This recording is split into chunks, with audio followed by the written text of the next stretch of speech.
Shout out. Thank you. Thank you. Welcome to Japan. Kawai.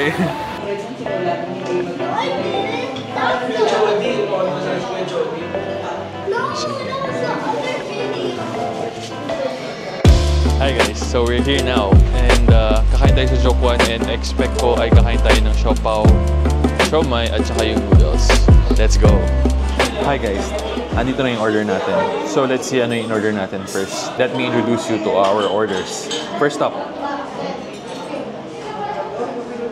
Loki Mangkok. Loki Mangkok is a combination of everything good sa noodles. May egg siya, chicken, and this looks like beef tendon or brisket if I'm not mistaken. And some wonton. And then the siomai, they have two. You know guys, what this reminds me of? Sa Lingnam guys. This reminds me of Lingnam. May 2 perasong silang siomai. And isa sa mga pinaka-favorite kong siomai yun. It's the best. So I mean, hindi ko pa natatry dito. So let's see after natin matry ito.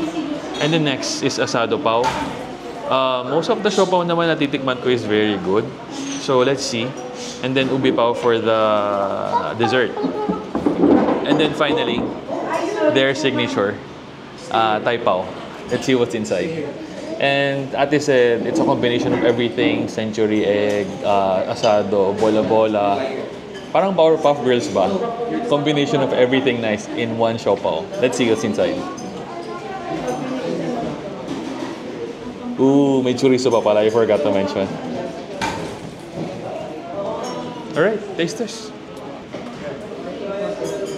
That's the soup.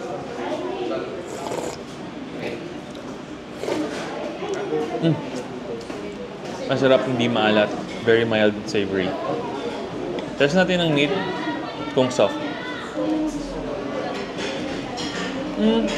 Okay lang yung meat. Not super soft, but the chewiness is there. And then testing like noodles.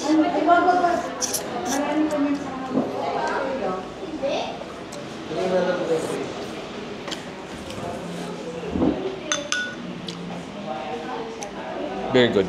Reminds me talaga of Lingnam. Everything here. Chicken. And even wonton. And even the asado flavor I'm looking for pag kumakain ako ng noodles. It's here. Okay, next up. Let's try the siomai.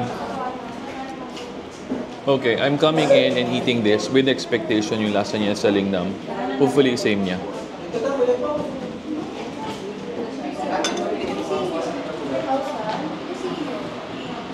Cheers.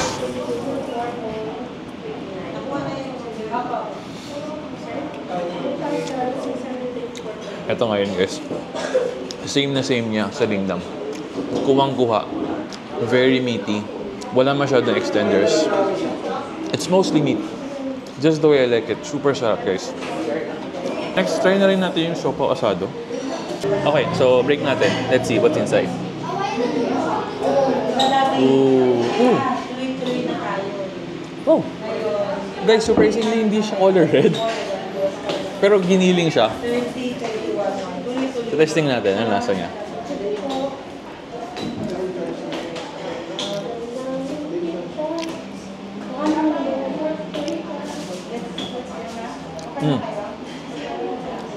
Yung asadong flavor niya na ina-expect ko, which is sweet, is very mild. Parang almost not there, but yung sweetness is sobrang parang kiliti lang.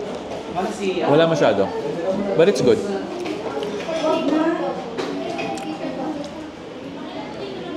And finally, I think this is their signature. Let's see how this holds up compared to other siopaws. I think asado to or beef. I think asado part, chorizo and then yung egg and then salt, ano pala to? Salty egg. And then ito yung bola-bola part. Let's try.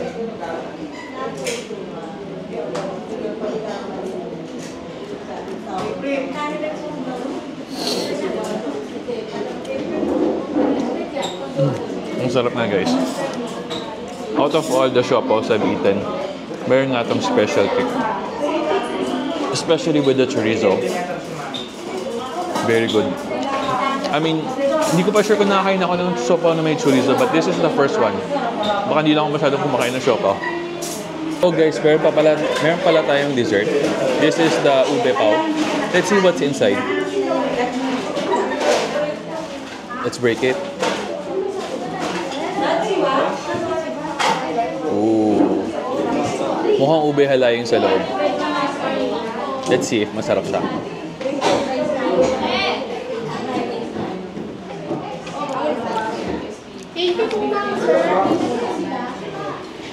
Ang sarap. Unfortunately guys, wala sila yung choco pao, which is syempre favorite ko yung chocolate. But this one is super good. You should order this. These two, the best in siomai, and then itong noodles. Okay guys, and also if you come here, meron kayong mabibilan sa labas ng mga frozen. So kung gusto nyo mag-uwi, mayroon silang mga wonton, fried frozen siopaw, siomai, and everything. So pwede kayong dumaan dito and to buy their food.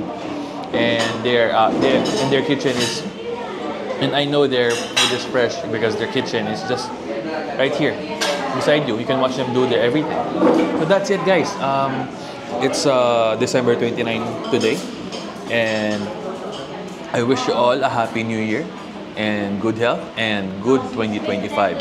Bye guys.